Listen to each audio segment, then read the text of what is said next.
to Leading the Way podcast, where you'll learn neuroscience-backed ways to lead more effectively and have more fun at work with what you already have.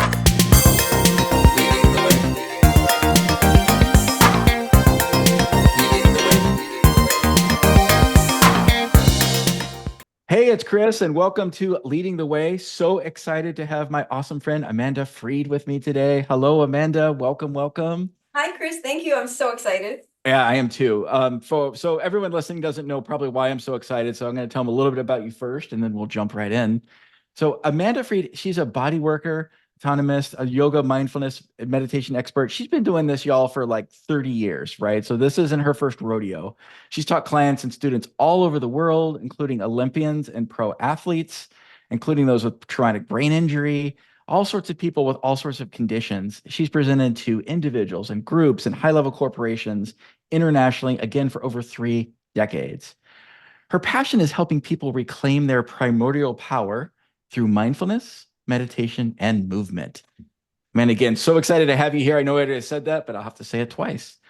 So one thing I wanted to start with, just to help folks orient, because not everyone knows what happens in Vegas, as you say, may not stay in Vegas. So let's talk about the vagus nerve. What is that nerve? What does it do? What the heck is that nerve? What does it do and why do I care? Huh? Right. I started, and as you said, and thank you so much for the beautiful intro. I've been an anatomist forever, but for really over 30, closer to 40 years, but who wants to admit that? And I'm just so fascinated with the body. And then when I got into being a body worker and then a mindfulness teacher, the body and brain connection just fascinates me. And so the anatomy piece of the vagus nerve, we'll start with what it is and where it is. It actually comes out of the 7th cranial nerve, and it's part of our parasympathetic nervous system. And when I teach this, because I love a good keynote presentation, I teach them under umbrellas. So we have the sympathetic nervous system under one umbrella and the parasympathetic nervous system under the other, and this is all under the big umbrella of the autonomic nervous system. Okay. So what we do now is we push away the sympathetic. That's our fight, flight, or freeze. Yep. And we're going to study the parasympathetic, which is supposed to be our rest and digest system. Okay. So this vagus nerve, and the important thing to know is where it is and what it does. So it comes out of the 7th cranial bundle, and it first innervates the face. Okay. So, when you look sad, Yeah, mad, or you can see somebody coming toward you and they've got like a Charlie Brown face on them, yeah, you can automatically see that their parasympathetic nervous system or their vagus nerve is probably offline. Something's going on. okay. Now it goes to the throat. So when you have to like do a public speaking, or if you're having to have a conversation with your wife, your throat might close up a little bit. Yeah. So that's vagus nerve. Now it goes to the breathing. Right. So we know sometimes the breathing gets stilted or the breathing is affected when we're having an emotional response. Now digestion. So it travels through all of these systems. So it makes, isn't that a light bulb? It makes so much sense that, you get tummy rumblings or you get the butterflies or the jittery stomach. Right. Or you choke at a speech, right? And that's that kicking in. 100%. So that's vagus nerve. And then we can talk about, so that's like immediate stuff, right? Okay. I'm not going to use the word trauma a lot, but we'll talk about that. Yeah. Past trauma that may be sitting in there that, now it's your diaphragm. Now it's the deep abdominal muscles that are sort of being affected as well. So it's impossible to separate this physiological part of the body from the emotional part of the body. And we can do all the 70s analysis that we want. Yeah. Until we address the body systems as well. It's my belief and lots of experts that we're never going to clear all that out and get rid of it until we bring the body into the conversation. Nice. Okay. So all the traditional therapy in the world, right, it has a part, but until you address what's going on physically and electrically in us and spiritually as well, same old, right? Or it's going to come back in a wave one way or the other. Or what a great, quicker way to get to the finish line. Maybe you're going to get to the finish line with 30 years of analysis. Great. Right. When I first started my spiritual journey, I come from a very materialistic background. Okay. But when I first started my spiritual journey, 40, 50 years ago, all we wanted to do was separate the body and the spirit. Like, I don't want Right. the body. Or the Brahmins, they wouldn't eat, they wouldn't sleep. They were trying to deny the body. Right. And, the tantrikas came around and said, wait a minute, this is part of this healing process. This is part of Yes. my divinity. This is part of my perfection. Why am I trying to get away from it? Right. So in my estimation, anything that separates those or leaves the body out of the conversation, we're just missing this amazing tool that we could be incorporating and using. Gotcha. Gotcha. And it's as you're saying that too, I'm reflecting too. A lot of folks in the workplace, including myself in the past, we'd separate our bodies from our work. Like we go and we're kind of in this pretending that we're a robot, right? That we're infallible or have to be a superhero or have this totally different set of behaviors and absolutely denying our humanness, our spirit, our bodies, and those states, which, as you're saying, can be really dangerous, short and long term. As much as, eating lunch at your desk or not Mm, eating lunch at all, or, you might notice that you're snacking all day, but hmm. certain businesses lend themselves to snacking all day. What is going on? Right. What am I filling? What void am I filling in this moment? Or what if I actually took 30 minutes to meditate or rest or do a couple of vagus nerve resets? How would that make me more productive in Mm, if I honored my body for a few minutes? It's not there. It's there. right. Now, dumb question. I'm nowhere near your skill level, and I'm sure folks listening aren't either. Is the vagus nerve reset? I mean, is it like restarting your computer and it kind of restarts everything fresh, or what does it do when you do that sort of reset? That's an awesome question, and nobody's ever asked me it before. So I'm going to leave and go think about it. No, here's the thing. Any of this work is like a muscle. You're Okay. building a muscle. No, you don't get, be nice, but you don't get to do it once. And Right. you reset until the next update. Okay. Because, I have one teacher that said, look, how many years did you take to screw this system up? Right. Right. It's going to take a while. Plus Right. the fact you're creating new neural pathways. Yep. We are kind of breaking down old belief systems and old neural pathways. Right. And this takes time and practice. And Right. one of the things I said to you when we met, and I was going to get into this later, but why not now, is that, you don't wait until the house is on fire to go buy a fire extinguisher. Right. Right. These are practices and systems you want to do consistently. And I'm talking about 5-10 minutes a day. I'm not talking about hours and hours. Right. Want to do that consistently so that when you need them, they are right there for you. You don't have to think about them. You don't have to go, look, what did she say about that? It's too late. Right. So no, in answer to your question, it's not a one-shot reset deal. Makes It's sense. a habit that we're creating. It's a lifestyle. It's a belief system. It's kind of who, in my estimation, we kind of want to become. We want to become somebody who has a regulated nervous system. Nice. Right. Because that regulation allows all of our higher, right, access to all the higher functions. We talk about this a lot on the show is, you have their fight, flight, freeze brain, and I'm oversimplifying, and then your limbic system. And then until you kind of pass those two gateways, then you get to your cerebral cortex where collaboration and imagination and art and all these amazing brain functions exist. But if we're stuck or our vagus nerve is crammed up, if I'm, that's not the right word, but not functioning well, not setting us up for a win, we can't even get there. So Sometimes no wonder we're sitting and suffering and patterns that aren't useful and all of that. With those kind of pathways just leading us to the not a great destination or a destination at all. And especially, with computers and with leaders, I really say it's offline. I like to say that my parasympathetic Yeah, nervous system is offline. It's right. being like my fight or flight because it can't act like that. Sure. It's, highest form, its highest functioning is when it is looking like rest and digest, and then I can think and Mm, I can really process. mm-hmm. So when it's offline, which it is with most of us, and when you mention the limbic system, we're also talking about neuroplasticity. Right. Over time, when that system has been offline for so long, we've got brain changes now. Now Sure. the amygdala has expanded, and now we've got our adrenals are, overworking, and Right. the cortex, our happy area, has actually shrunk down. Right. That's 100%.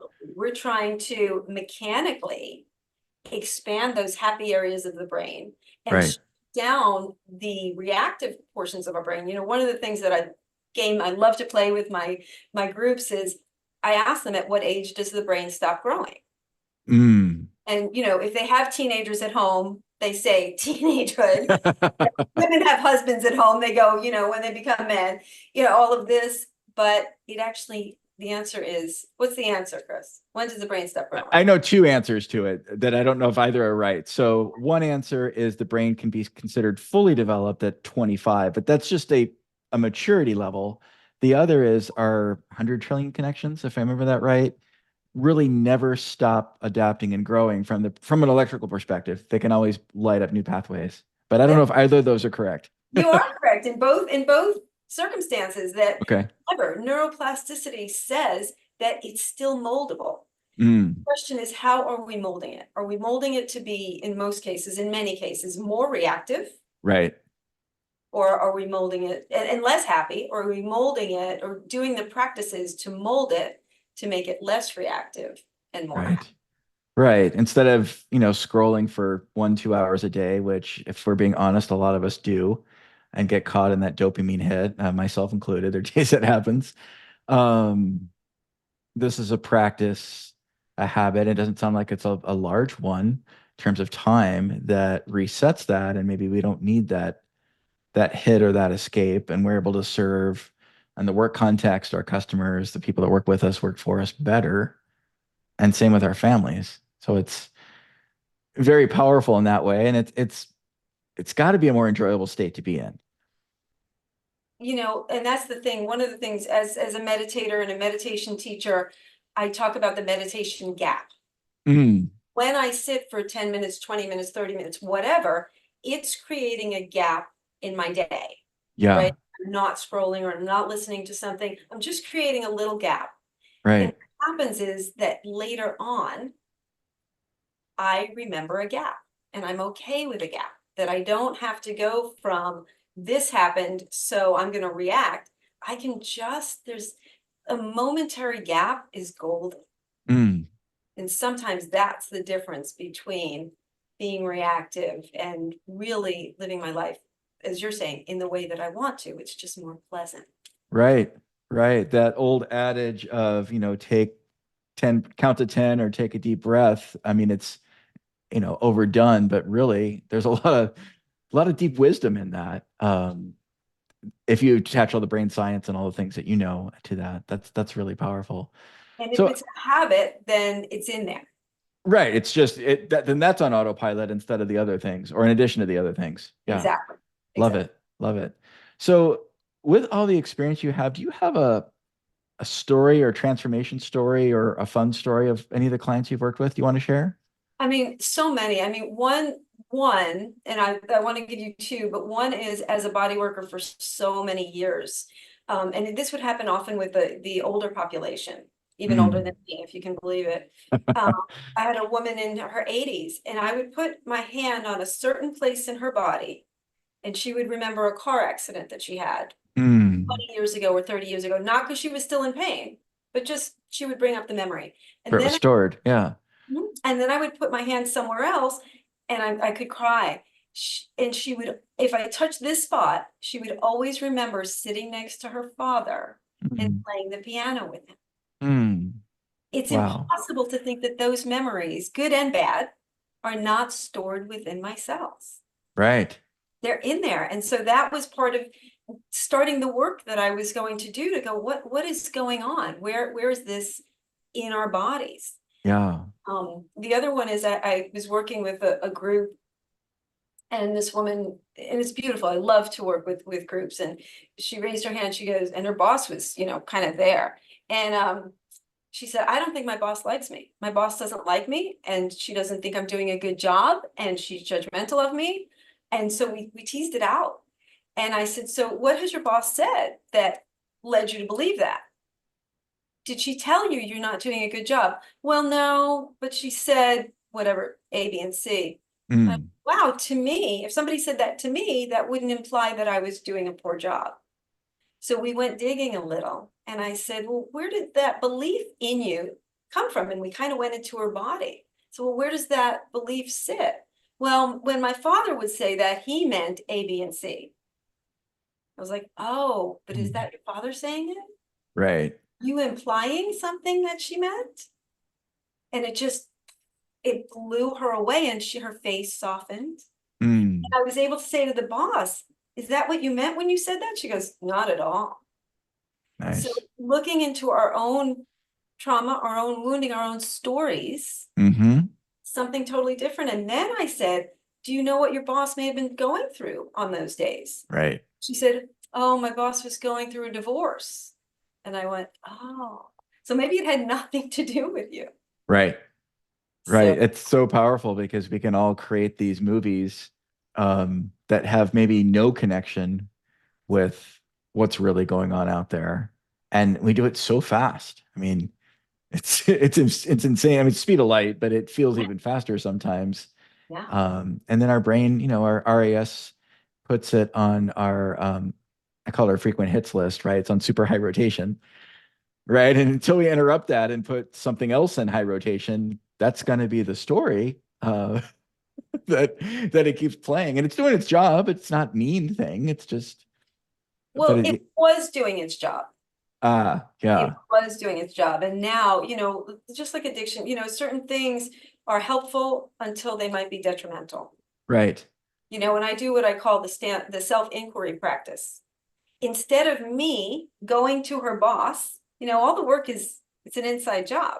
I went Mm-hmm. to her and I said, check in with your body of where that is. Where does it, Yeah, your neck? Does it go into your stomach? What? And then we go there together, and she can kind of dismantle it and go, right, oh, that's where that belief system came from. And then right. you challenge the belief system. So good. And I mean, just those few moments, or even if it's minutes, are so much better than having to do the cleanup aisle seven, having a blow up, or making a mess, which I've done in my career more than once. We're all human, we've all done it, but that's an awful thing. And those things stick. It's really interesting how, and the corporate ethos about behaving well and all that, if someone has a blow up, even if it's 1 in 3 years, that can get attached to that person's personality and our views. Not saying that's fair, but like, oh, there's Chris, he's a hothead. Yeah, Like, is he absolutely. really? You know, not that I know anything about that, but yeah, I've seen it with others too, not just me. That we attach that meaning versus, having the composure or the moment to catch ourselves or take a breath or step back and get curious, kind of as you're saying. I wonder what's going on for me. I wonder what's going on for the other person. The likelihood of the explosion is a lot smaller, if at all. It's such a powerful thing to do. Well, how do you? We won't give away your whole thing here, and the work takes time. But how do you suggest folks start with this? Are there some quick tips or things they can do like right now to kind of start this effort of resetting their vagus nerve? Yeah, for sure. And Okay. there's a couple of, and I just want to just go back for 1 second to what you were talking Yeah. about. Somebody asked me recently what my triggers were. Ah, And I said, I don't actually have any triggers. really? I know, right? And Wow. to me, a trigger, we're talking about a loaded gun. Okay. So we do the work to diffuse the triggers. Now, I'm not saying I'm a human. I Sure. tantrum the other day behind my wheel. Um, but I have feelings, and I Yeah. get feelings hurt, and I make Yep. stories. But to me, a trigger is exactly what you were just talking about, the blow up. I'm not Yeah. going to blow up because I have diffused my triggers. I might come back and go, wow, I had a huge reaction to something somebody just did. For me, Hmm. nobody can hurt me like my kids.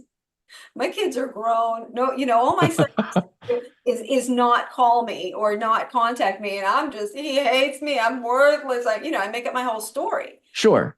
Could say that was a trigger. That would be if I visited that upon him. Yeah. Got And it. so I actually was triggered one day. I was behind the wheel, and this man was just not doing fast, and and I acted out, oh, Sure. as only a New Yorker can. I acted out. And so then later I went, what was that? Like Yeah. this to me, what was that? And I traced it back, Chris, and my son had deployed.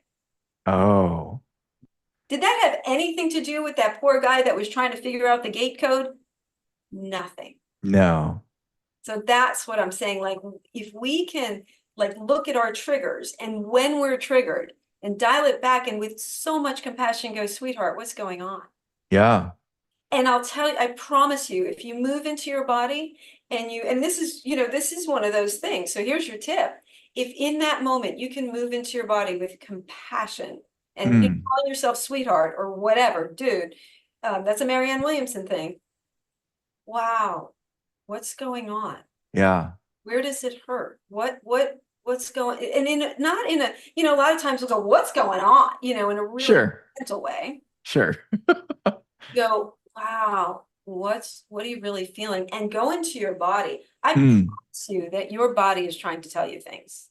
Yeah. Wherever is your point of pain or your Achilles heel might even be your Achilles. It's trying to tell you something. If you can go to that spot and ask it and go, all right, here I am. I'm paying attention. What I promise you, and people are gonna just thumb their nose at this. I get it, but try it. Yeah. Those moments, try to go, wow, that was quite not judging yourself about the reaction. See, that's the thing. Like I judged myself for days about that. Like, Sure. what Sure. am I mad for? But if we can get into that place where we're not judging, but we're really, like I said, if I'm going to give anybody a quick tool, SIP, your self-inquiry practice. Okay. Ask yourself with compassion, what's going on? And Mm. then what do you need around it? Mm. I I couldn't, love that. I couldn't make my son not be on deployment. Right. I don't get that choice, but what do I need about it? I might need to lay on the couch. And to your point, I may need to scroll some comedy Sure. for a minute. That could actually be a vagus nerve regulation. Yep. What we're looking for is a little, or I can talk with somebody who's going to give me what you're giving me now, soft eyes Mm. and a Mm. listening face. Right. There's self-regulation. What can I do? Yep. The pitfall of that could be, I'm going to eat 6 ice cream sundaes. Right. Absolutely. Or drink a bottle of whatever, or Right, smoke this, or right. yeah, act out. That is Absolutely. not self-regulation. Right. That Right. Or is, road rage and the character. Yeah. Right. Then we're over the top. so my caveat on that is if it's going to cause me pain or discomfort Mm. later, that is not regulation.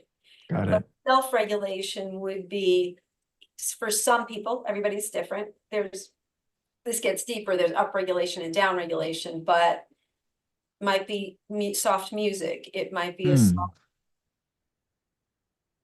lighting. It might be the painting behind me. I could look at that and go, oh man, that makes me feel really good.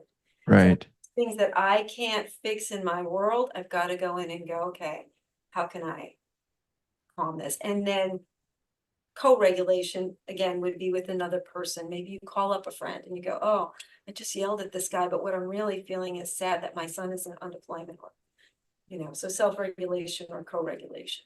I love that.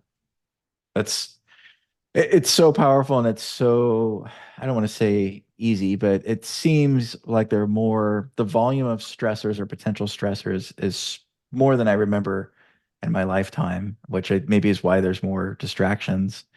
And given the option of self-regulation and vagus nerve reset and having new neural pathways, it almost doesn't matter the volume of noise coming at you.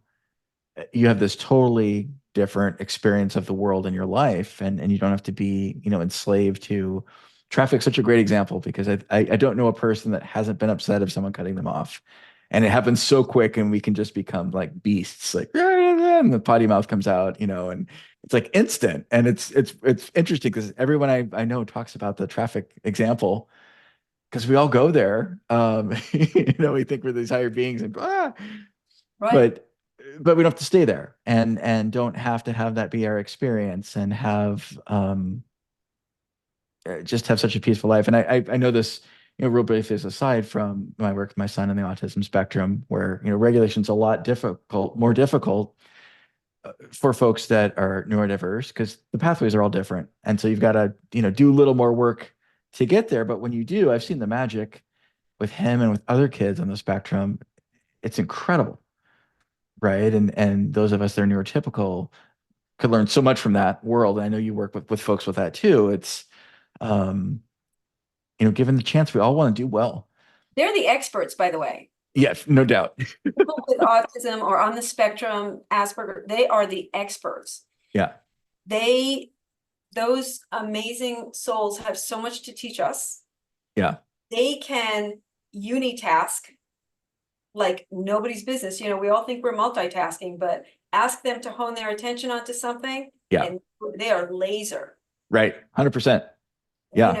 And when you're behind that wheel and you're yelling and you're this and that, remember, the image of the loaded gun. I was already a loaded gun, and I went off when somebody just touched a little tiny hair on my trigger. Right. So if I can unload the gun on a regular basis, absolutely, then life becomes very different. Love it. That's amazing. So how you talked about, taking the pause as a skill here.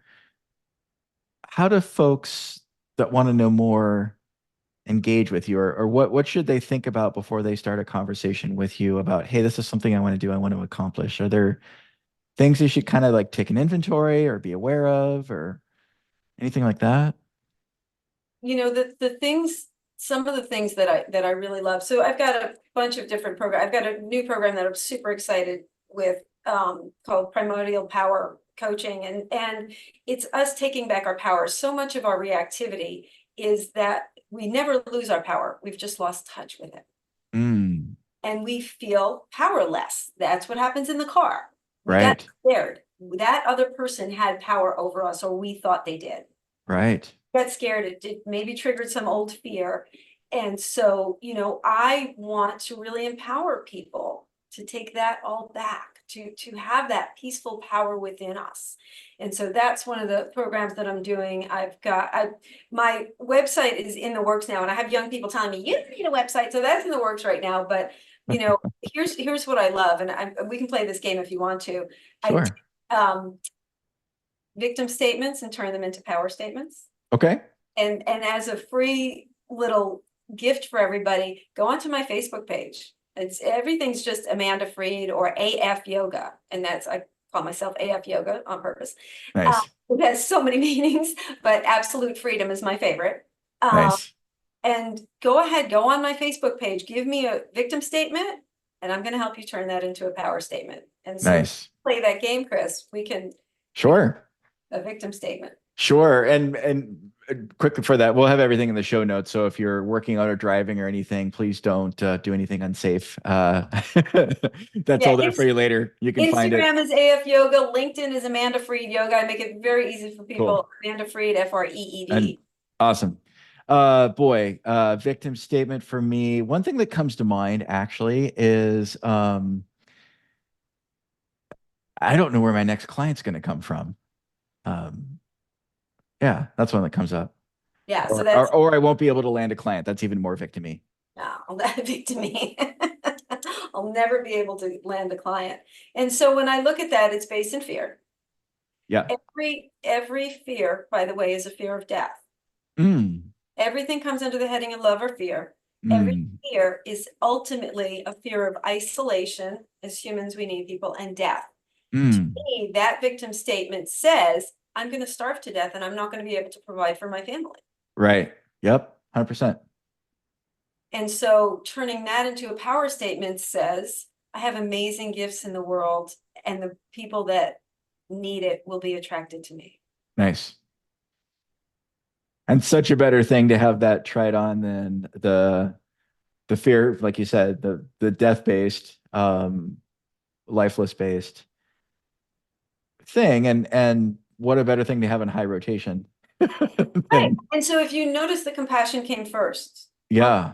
You've got a fear of death. You've got a real fear of not being able to provide for your family. That's a validation first. Right. Snuck that in. Yeah. First, you validate that I'm human. I have fears. Beautiful. And I have been given these incredible gifts and talents in the world, and the Right. people who need them will be attracted to me.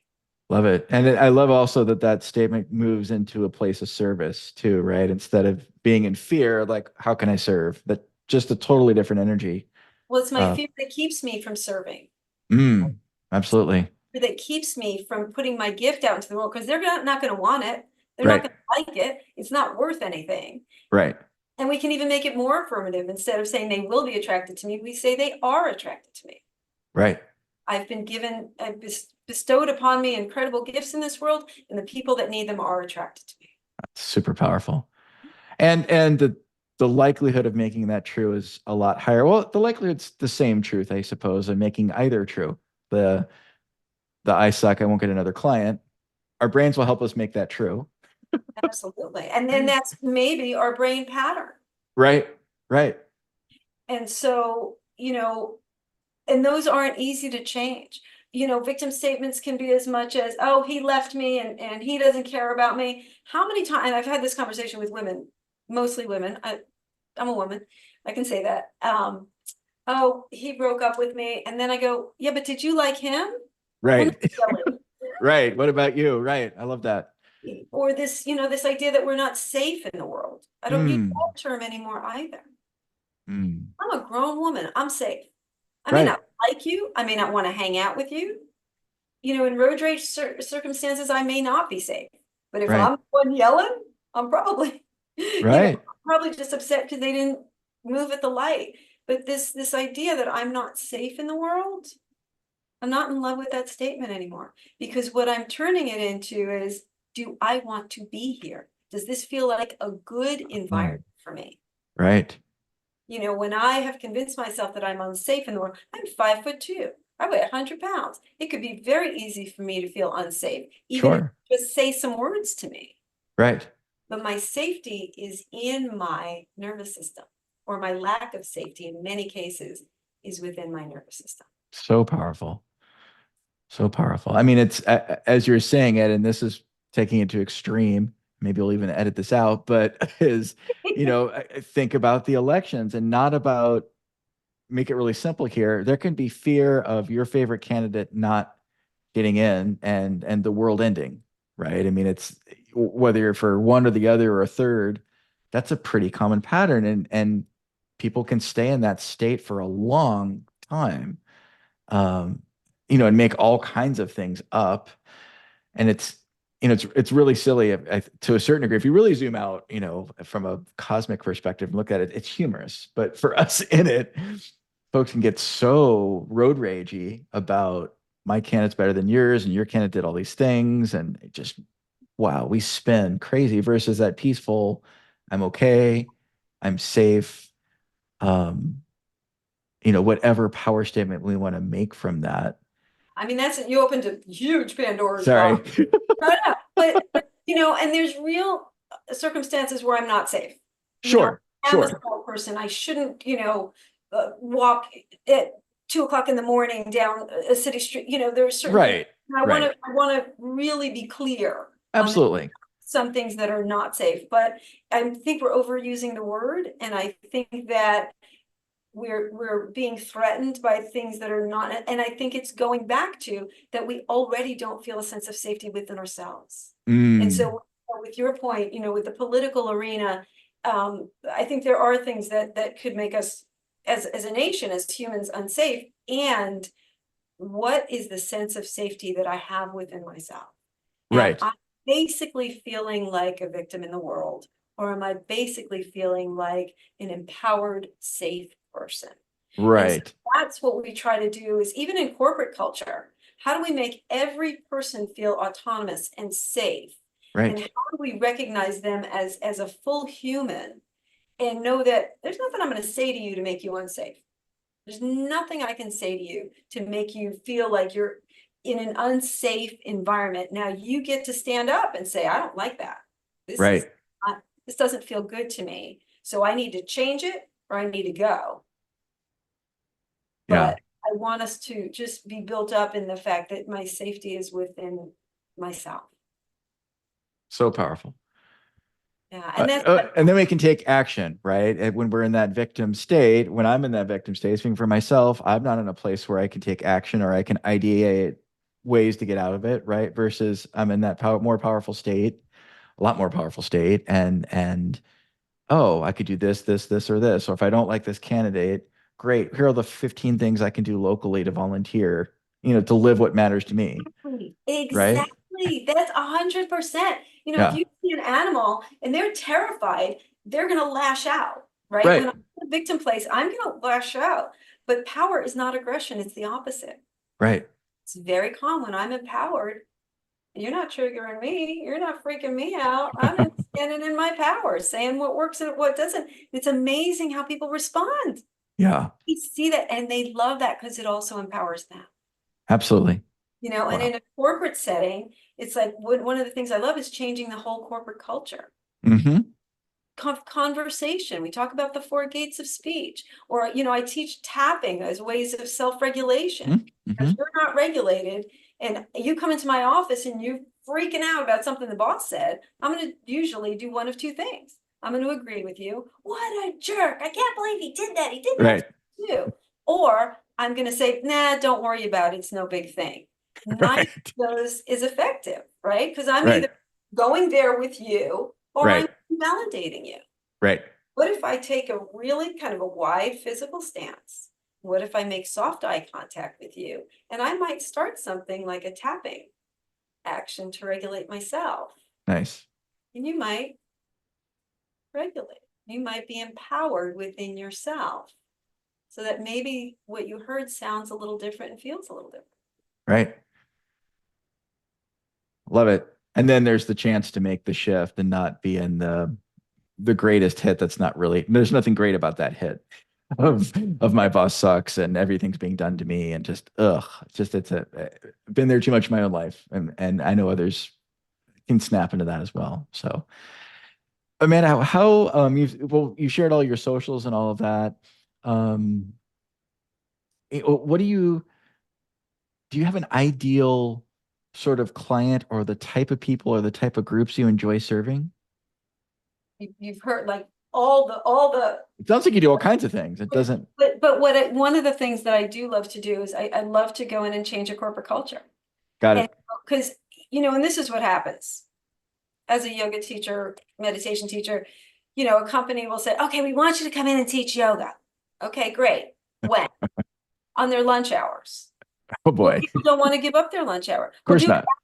do it after work. Nobody wants to stay late. Well, do it Right. before work. Nobody wants to come in early. Like Right. don't do that to people. If you really want to support, because what happens is they don't see the bigger picture on Right. how a mindfulness or communication or vagus nerve reset can really help their bottom line eventually, Right.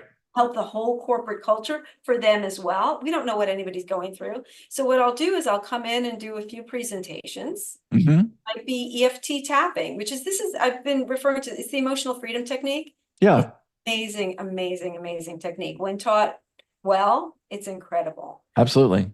So maybe I'll teach that for a day, or conscious communication, the four gates of speech, or other types of vagus nerve reset, or mindfulness, or I give them meditation tools. So I'll go in maybe, come in once a month for 6 months or once a quarter, work with the whole team, create corporate culture. Sometimes we'll hang reminders up by the water cooler or something like that, so that people begin to have similar languages, that it becomes this thing and go, somebody might go, hey, why don't you go meditate for a few minutes?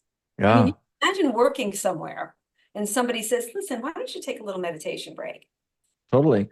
Or someone has a frustrating time and people go to curiosity and like, hey Bob, sounds like that meeting was rough. What's up, pal? Right. What can we do? What do you need? Or exactly Right. asking the question. And then, so we do that, we create that culture, and then I'll come back and work with individuals if there's still problems going on. Yeah. I might come back and sit down with an individual and say, hey, you might need a different tool, because nothing works for everybody. Right. So we go, what is going on with you now? Maybe something's going on at home. Maybe something's going on in the office. Maybe I'll bring two individuals in and do a mediation kind of a thing.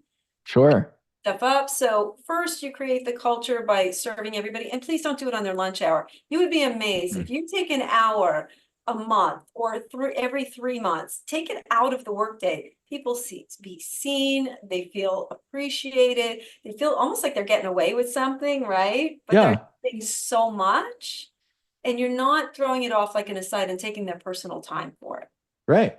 Right. Well, I mean, how much better, this is probably a little mean-spirited, but a lot of corporate meetings we're reading each other PowerPoints. We're reading each other our notes. And I would argue the value of that is about this. I'm making a zero for the folks listening and not watching versus even 20 minutes of this. The value is phenomenal. Right. And people don't see it. It's like, Right. This is an hour that they're not making money. They will make so much more. Yeah. And they weren't making money reading PowerPoints either. Exactly. So that's my favorite. Come in, I work with a company, we create a culture Nice. for whatever, 6 months or a year. And Yeah. then periodically, they might call me back and say, hey, you've got something new. Let's do this something new. Well, retreats are fantastic. Bring your people. I have people that used to come up here to the mountains just an hour out of Tucson. They would bring their whole team up for a weekend, and Nice. we do a ton of this, and that lasts through another 6 months. Sure. So that's my love. That's what I love to do. Got it. Well, if that lines up with you listeners and your love, do reach out to Amanda. All of the links will be in the show notes. As you can tell, she's incredibly skilled and passionate and really can move the dial for your teams. So highly encourage you to do that. Before we close, Amanda, we could talk for hours and hours here. So much great content. I would love to know, and I ask every guest this, what's something you're thankful or happy about right now?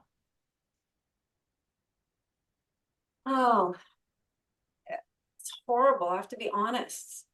And you can cut it out if you need to. You're fine. I'm a grateful Al-Anon member. Nice. Al-Anon has been, in the last year in my life, the single greatest needle mover in my life. Nice. It's just a bunch of messed up people in the same room working on themselves with everything I teach, love and compassion and presence. And I honestly, I think it's training that everybody should have. We all have some trauma or another. We all have something that's lingering and left over. So I just need to sit in a room with love and compassion and people that are working on themselves. I think that's a beautiful thing. I think that's an absolutely beautiful thing to be thankful for. So, and congrats to you for doing that work. That's not an easy slog for sure. So super thankful you shared that. Friends, you definitely want to check out Amanda Freed, her content, everything connected. She's phenomenally talented. She's a great human. She's a lot of fun. So highly encourage you to reach out to her. If any questions or follow-ups you might have, again, all the links are in the show notes. Be sure to subscribe because we have many other, believe it or not, killer guests, just like our friend Amanda, lined up and really talking about what it takes to lead in the modern workplace and leading the way. Thanks so much for tuning in. We'll see you next time.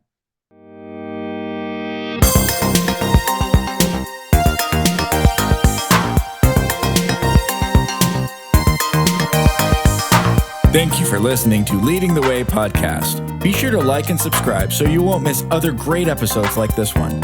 And if you're ready for more in your workplace, be sure to go to aintent.com. You'll find lots of free tools, assessments, and ways to engage directly with us to get your own epic results. We'll see you there.